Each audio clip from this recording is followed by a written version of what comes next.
Leadership, a simple concept that moves the world, writes history, and drives the lives of millions of people around the world.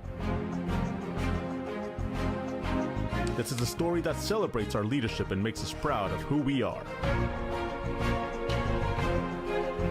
Today, Latino Leaders Magazine crosses the path of the same leaders we've been interviewing for more than 18 years. Making all of us that work at Latino Leaders Magazine proud of our past and excited about our future. Latino Leaders Magazine is confident that we will continue to inspire the leaders that will write the future pages of our history. We have witnessed the enormous potential and value of Latino leaders. Now, Latino Leaders Magazine wants to continue to serve them by connecting these leaders and thus inspiring the future. Ladies and gentlemen, please welcome your host and publisher of Latino Leaders Magazine, Mr. Jorge Ferraiz. Hello, I'm Jorge Ferraiz, publisher of Latino Leaders Magazine, and it is my privilege to welcome you to the 14th annual Maestro Awards in San Francisco 2023. For all of us in Latino Leaders, it's a great privilege to be back in the city by the bay, a beautiful city with an outstanding Latino community, to present this prestigious award to 3 outstanding leaders. I want to thank our sponsors, Southwest Airlines and UBS, for their support. And now, welcome again, and let's enjoy these fantastic 3 stories. Thank you. At Southwest Airlines, it's always been about heart. It's about loving people, about putting others first. It's about building resilience through connections that last, because distance shouldn't keep us from being neighbors. It's about living responsibly and doing things the Southwest way. We believe the act of connecting can make the world feel a bit smaller and the future a little brighter. And it all starts with heart. Jorge, thank you for bringing us together this evening. And to this year's award recipients, congratulations. Tonight, we celebrate you, your service to our communities, and your many accomplishments. I'm Laura Nieto, and I serve as the Director of Community Outreach at Southwest Airlines. Through our longstanding partnership with Latino Leaders Magazine, we've been able to see firsthand how the power of celebrating Latino success stories can inspire the next generation of leaders. Tonight, I'm honored to recognize Ms. Amelia Moran Ceja, President and co-founder of Ceja Vineyards, a sprawling 115 acres located across Napa and Sonoma Valleys. Born in Las Flores, Jalisco, Mexico, Ms. Ceja immigrated to the United States in 1967 to join her father, a farm worker in Napa Valley. Ms. Ceja's deep understanding and knowledge of viticulture, combined with her natural winemaking talent, make her a dynamo and visionary in the industry. In 1999, she became the first Mexican-American woman ever to be elected president of a winery. And in 2005, the California legislature recognized Ms. Ceja as Woman of the Year for breaking the glass ceiling in a very competitive business. Ms. Ceja is redefining the future of the wine industry, combining the best of what she finds in food and drink, tradition and innovation, and embracing her bicultural identity, both her Mexican heritage and American home. She truly embodies the American dream. On behalf of our more than 61,000 Southwest Airlines employees, it is my privilege to present the Maestro Award for Leadership to Ms. Amelia Moran Ceja. Congratulations. The leadership category of the Maestro Awards goes to a leader that has demonstrated outstanding dynamic, enthusiast, and passionate labor for what she does. For Latino leaders, it's a privilege to present the 2023 San Francisco Maestro Award to Amelia Moran Ceja. I was born in Mexico in a little village called Las Flores in the state of Jalisco. And my father had been coming to the US for years, beginning in 1954. My father, Felipe Moran, was a vineyard mayordomo in Oakville, and it was harvest time. So he invited me to go and see what it was that he did the very first weekend, and so I joined him and a very large crew and started picking grapes. And I fell in love with, well, first of all, with the grapes. They're so sweet and succulent, so different than table grapes. And I also that day met my future partners at Ceja Vineyards, Pedro and Armando Ceja. Now I'm married to Pedro, and Armando is his brother and our partner and winemaker. And we knew then that eventually we wanted to have a vineyard of our own. And my father told me before he passed that I said, I'm going to have a vineyard of my own someday. And I didn't speak a word of English, so that was interesting. And he was very encouraging. And so fast forward to 1980, Pedro and I were married after college, and every weekend we spent looking for land in Napa and Sonoma. And people thought we were crazy because we didn't have any money. We had very good jobs, but no money. And so in end of 82, we actually found this property after looking for about 2 years. And we bought it in early 83, and we were able to develop it in 86, and our first harvest was in 1988. And since then, we knew that eventually we would release wine under our own brand. So, and by the mid-90s, we had acquired over 115 acres, and it was time.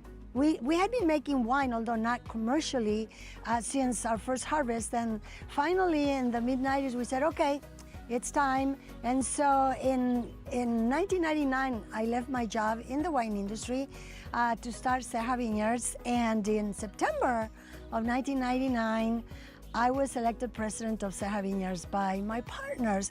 And it's quite historical because I am the first Mexican-American woman ever elected president of a winery in the history of the wine industry here in the United States.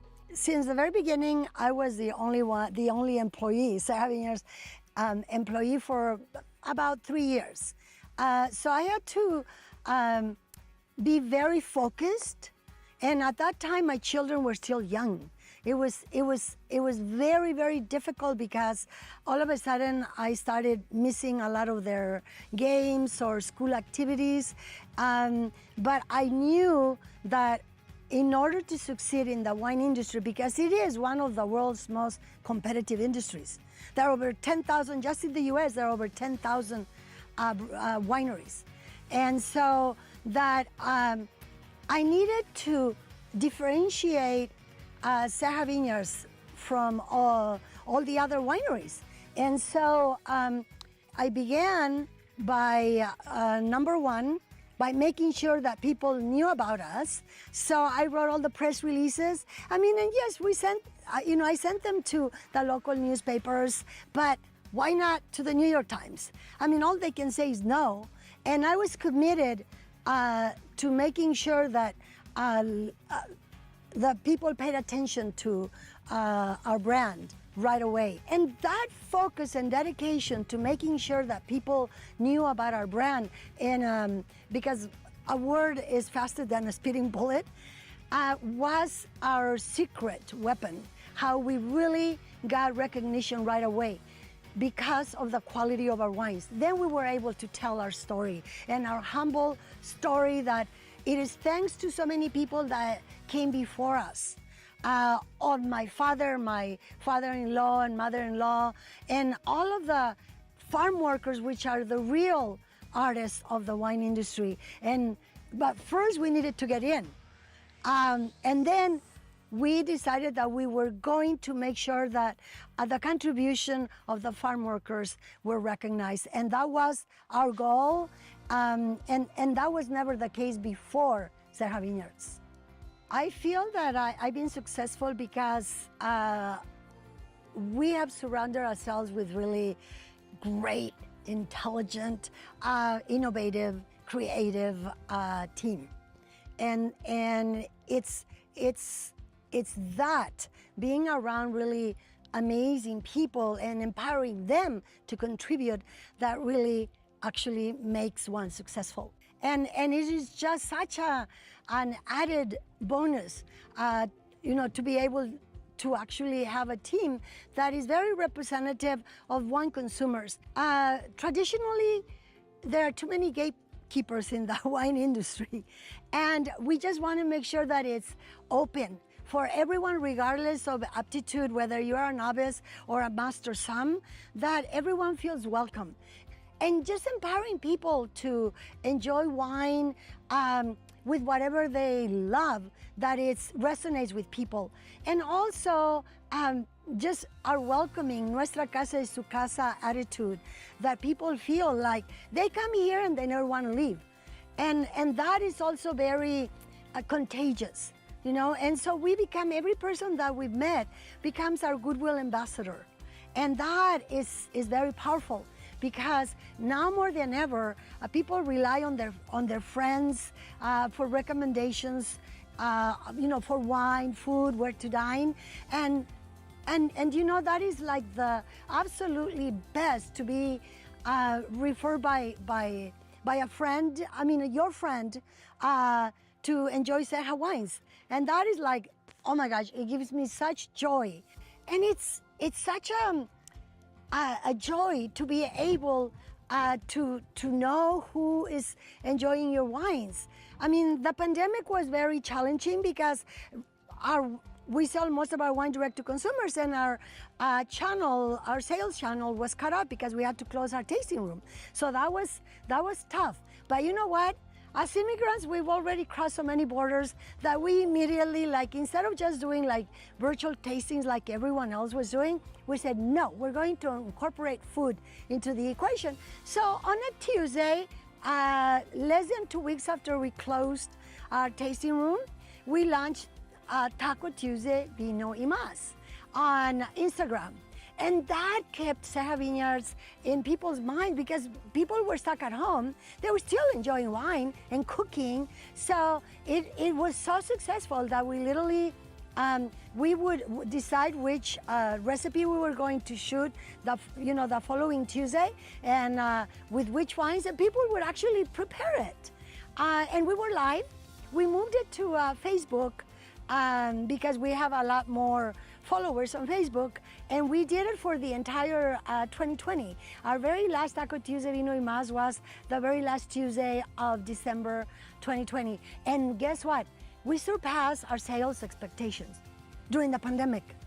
Definitely on my bucket list is to do all the 7 wonders of the world, to visit all the 7 wonders of the world, which we just visited Chichen Itza last month, and I am so impressed. And a very dear friend is moving back to Peru, so of course we have to go to Machu Picchu. But I want my legacy to be that people remember me and they say, Amelia was a very kind and wonderful human being. That I want to make the life of others better, brighter. And I want to make sure that I see there is a lot of hope. And even though sometimes it can be bleak, that if I can affect just one person to do something bigger than themselves, and also at the same time bringing their community and making it better for everyone, then I would have led a really great life.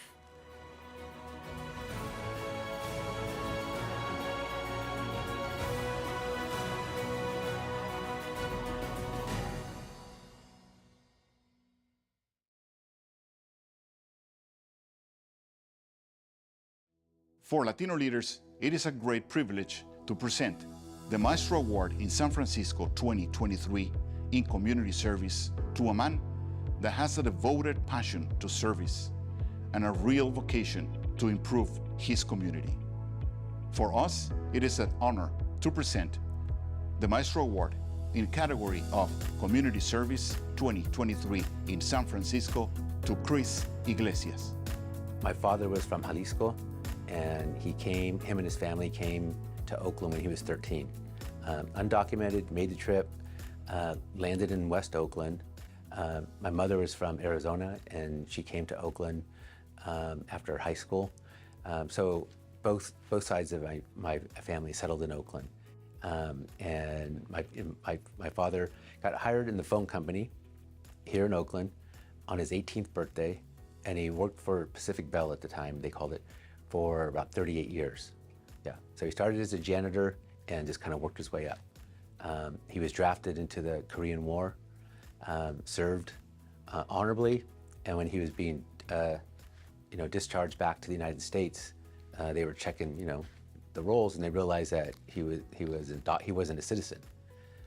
So they swore him in Germany and sent him back. So that's how he gained his citizenship, and then from there on, he was able to get the rest of his family citizenship. So it's a pretty remarkable story. I'm very, very proud of my father, very proud of my mother.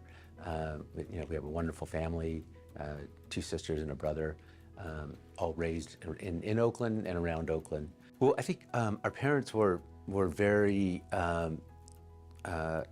open, and they were just great hosts, right? To not only our other family members, but to all of our friends, just they always provided a welcoming home to all of our friends. And not like we had a lot of money or anything like that, but they were just very generous with what we had, especially food, the comida, and everything like that. So I remember when we moved to Concord, my dad always had the garage door open, music playing, and you could always smell the food, right? So a lot of the neighbor kids would always kind of come over and want to hang out, and then they would always look in your hand like, hey, what is that? What are you eating? I'm like, oh, it's a quesadilla. What's a quesadilla? What's a tortilla with cheese? Can I have one? So it was that, but they were always just so accommodating to our friends. And I think for me, I think one of my passions was always sports. So I played sports from a very young age in high school and in college. And I think sports for me just taught me just the discipline, right? And really, pushing yourself and what you're capable of. And I think it helped me, not only athletically, but also for school, because I wasn't the best student, right? So I had to work really hard. I think I was the first one in our family to attend college, and it was a challenge for me. But I think the discipline with sports and really doing whatever you had to do to get the grades and eventually finally graduate. I think that kind of work ethic, I think it kind of just carried me into my professional world after college. I knew I wanted to work in an urban area, whether it's Oakland, San Francisco, LA, but those were kind of the places I was looking at. And I just remember my last year in college, I was working construction, right? So so I could graduate, right? And it was a great job. I'd work early in the morning, then I'd go to school in the afternoons and finished. And I remember one day, about 6:30, 7 o'clock in the morning, I'm in a ditch. We had to dig out this ditch so the inspectors could inspect, the plumbing or whatever the case may be. But it was, 7 in the morning, and I'm just dripping in sweat, and there's probably 6 men standing around us while we're digging, and they had their coffee and they were nicely dressed, and I'm just like, okay, I don't want to be in this ditch. I want to be one of those guys, right? Because this is not the way I want to do it. I I don't know what these guys do. I'm like, they're engineers or developers or whatever, but I want to be out there. I don't want to be in this ditch anymore. So that, I think that kind of drove me to, one, graduate and then just the interest in developing, right? And seeing how developments take place and everything like that. Now, I never really thought I would become a developer like we're doing now, but, I think it planted the seed that there's certain sides of the ditch you want to be in, and I did not want to be in that one. I want to be on that side up there. And then I think it just kind of drew me into the public sector work. I always knew the Unity Council. I knew the work. I knew several of the folks that were here. I knew board members. I would come to their events. But I think what happened was the previous CEO, Gilda Gonzalez, who's amazing, who's the CEO of Planned Parenthood now of Northern California. We were friends. We used to work together. And so she called me to tell me that she was transitioning out of the Unity Council. And she was wondering if I would help her and the board identify other candidates. And I said, yeah, no, I could do that. And then she was like, well, we were thinking maybe you might want to consider it. And I was like, no, you're like out of your mind, because I'm like a bureaucrat, right? I've been in the public sector for 23 years. I've never run an organization, you know? So the last thing you want to do is turn it over to me, and so I can run this thing into the ground. I mean, I was like, I haven't run anything. And, you know, if you don't know Gilda, you know, she was very prepared for that conversation, and she is very direct. And, you know, she's just like, look, this isn't about your cushy job, and like, as she described, cushy job in San Francisco and all the little benefits you get. This is about, you know, jumping into the fight where the fight is. And the fight in Oakland right now, in East Oakland, is around these young boys and men of color, right? And they need to see a leader that reflects them, right? So she was very, very specific. You know, that's when the school district started the African American Male Achievement Program. The Unity Council had Latino Men and Boys program. So it was, I think, a really big movement, and it continues to be, to really save the lives of a lot of these young men, right, and women. But and I think it just got me thinking, right? You know, at that point in my career, like, you know, the more she talked, the more I learned about everything the Unity Council was doing. I was like, you know, if I don't do this now, I'm never going to do it, right? And I remember, you know, talking to my wife about it. She thought I was crazy. She cried.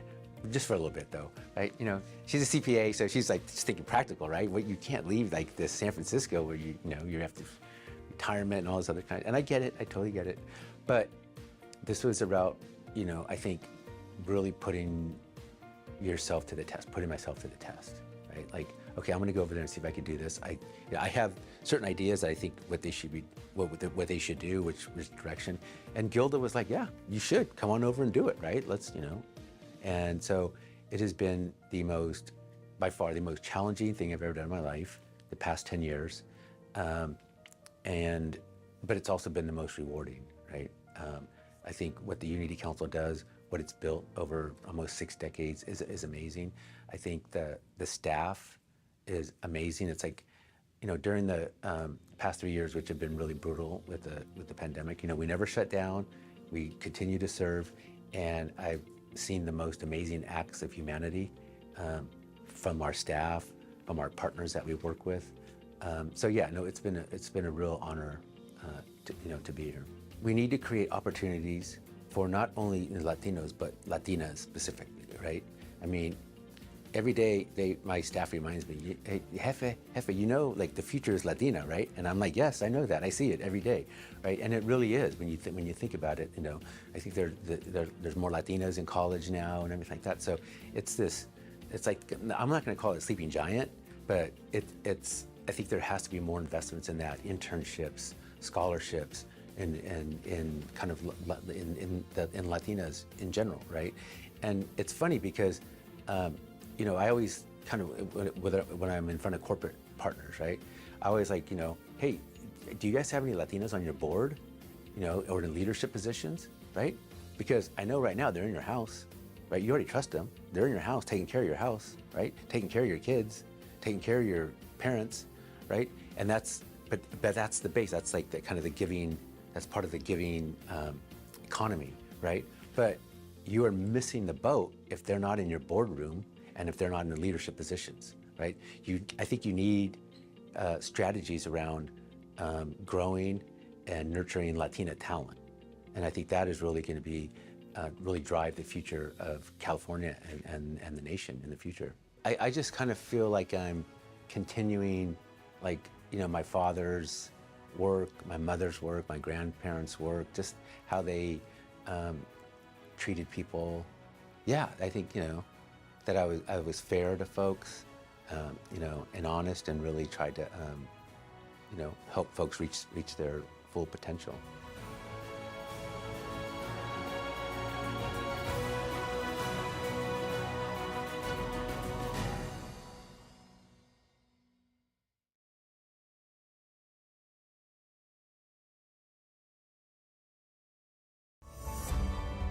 At UBS, we believe that opportunity presents itself in infinite ways.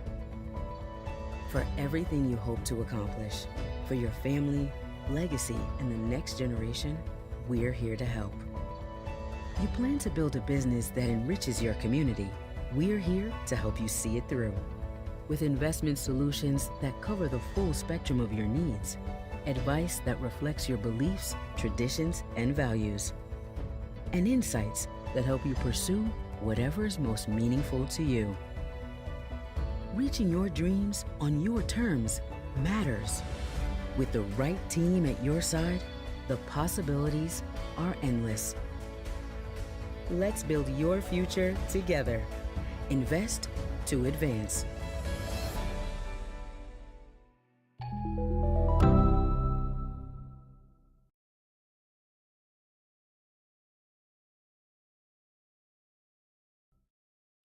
Professional achievement is a virtue of having a successful career, exercising your own devoted profession.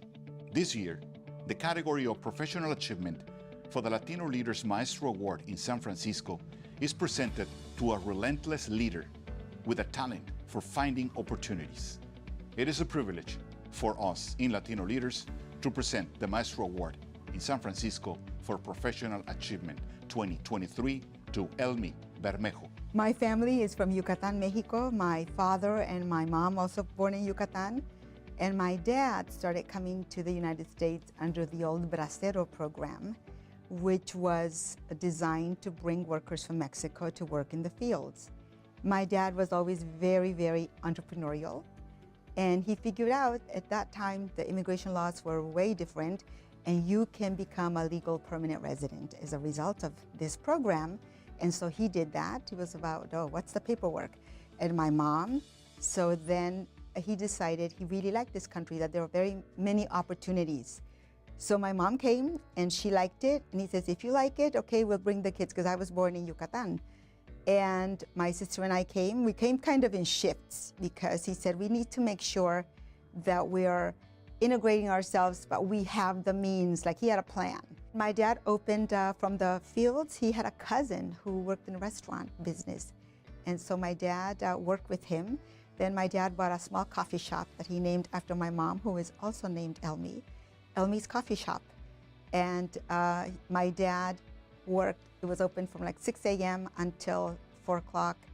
And he had another job from like 4:30 to midnight. And then my mom took care of the coffee shop.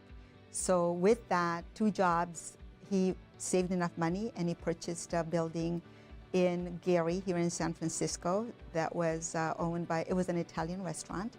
And so that was in 1965 that my dad purchased this building, and it's Tommy's Mexican restaurant that has been there since then. Really a visionary that he purchased the building. And in a family business, I always like to say that you're never out of the family business. And it reminds me of that movie, The Godfather, where no matter if you have free time, you're going to be helping your family because it's busy, somebody got sick.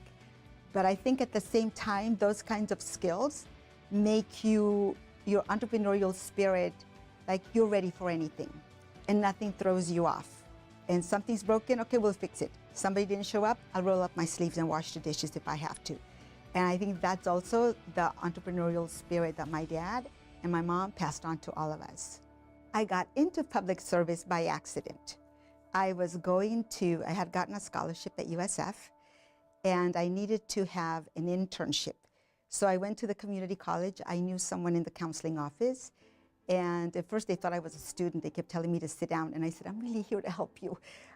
And so I got this internship and counseling folks on how to get jobs and what documents did they need in terms of classes. You know, you need ESL, you need to take a typing class at that point or whatever to prepare you for a job. And the director of the center said to me, Senator Cranston, who was a California senator for 24 years, is looking for someone in his office. And I thought, I don't know anything about politics. And after a week of her telling me this, she said to me, you have an appointment at 2:30. Don't make me look bad. So I became the caseworker helping people with their small business loans, oddly enough. And then with postal problems. And then I was promoted to be the immigration caseworker. I also have veterans with their benefits. And the immigration part was really helpful because I learned enough immigration law that people thought I was a lawyer. But it was about helping people And I realized that vulnerable communities like ours are often, people take advantage, especially if you're trying to get immigration services and people tell you, give me X amount of dollars and I'll fix it, when they really know they can't help you. And so I learned enough about that and helped people, and they kept getting job offers. And I thought, you know, public service is really helping people. I feel good doing it. I appear to be good at it because people keep hiring me. A job that I thought was going to last 6 months, and people go, oh my God, this girl doesn't know what she's doing, ended up being 9 years. And from San Francisco, I went to Washington. I came back and ran the San Diego office. Then I worked for a lieutenant governor, and all the way to, you know, now working for President Biden, and prior to that for Governor Newsom, and prior to that for President Obama. So I think public service, I look at it as a way to help people who don't always know what opportunities exist for them. So I think I take that entrepreneurial position when I look at, wow, this is a person that can go so far. They just need to do X, Y, and Z, but there's a little glitch in the paperwork. How do we help them? I'm very blessed to be the regional administrator for Region 9, which is California, Arizona, Nevada, Hawaii, Guam. And I call it the best region, and also the sun never sets on Region 9. Day starts in Guam. But here we are blessed with a very professional team that one of the best examples is during the pandemic. And I know many regions were like that, but I speak for my region in that people were really customer-centric. Talk about meeting customers and people where they are. People were calling in, at 11 o'clock at night, and their phone call was being answered. They couldn't understand some things. And so for those folks that have worked with SBA, they were advised that there was PPP coming, then to get their documents ready. And when Congress approved it, they were going to get a call. It's apply now. Not go look for the shoebox where your receipts are. And so we were ready to help them at all points. What we also saw was that a lot of people were left out because they weren't prepared with the technology to upload their documents. So we have a lot of work to do with that. But I think Region 9, we have exporting, we have our government contracting programs in California. And so we have team members who are experts in all those fields who will help folks. And we help folks, but again, like I said, when you're dealing with government, is what are the rules? Because we are going to be not hard, strict. We want people to succeed. So there are things that people will say, oh my God, it's so cumbersome and it's so hard. Yes, but once you are certified as an 8A business, you're going to do so well that there's not going to be any, because there's always reports to fill out. And if you know what the expectation, you're going to, from the very beginning, start doing it the right way, and your business is going to prosper instead of getting caught up in things that you missed or you might have not done properly. And so I think we have a really excellent team of folks who are on the ground. And nationally, we have 68 district offices.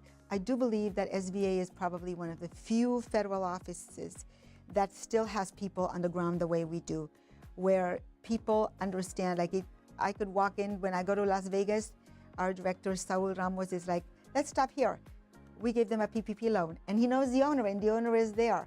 The same thing, you know, in Los Angeles or in Orange County, where we can point out where we're going to go to lunch because we know those people. And when we walk in and our team walks in, they are known because they've been working with us and they know the communities really well.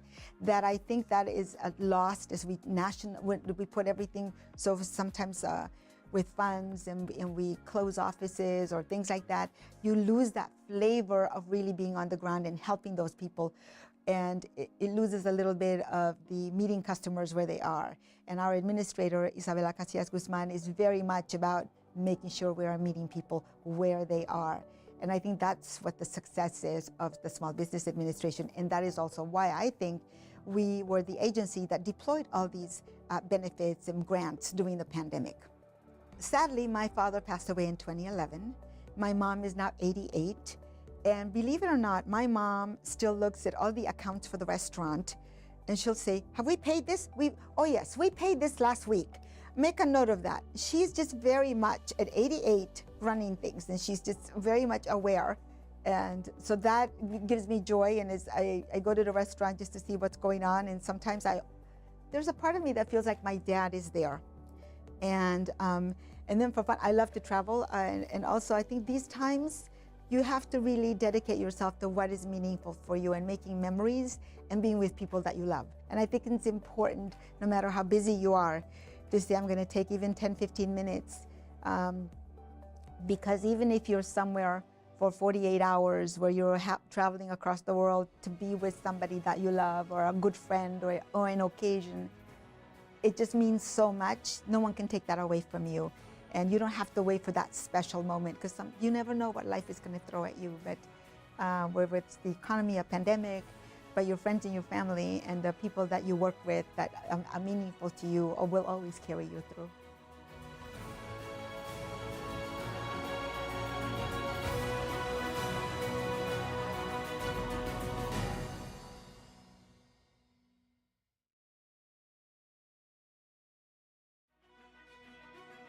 This has been the 2023 San Francisco Maestro Awards, the 14th year that Latino Leaders has been presenting the Maestro Awards in this beautiful city by the Bay.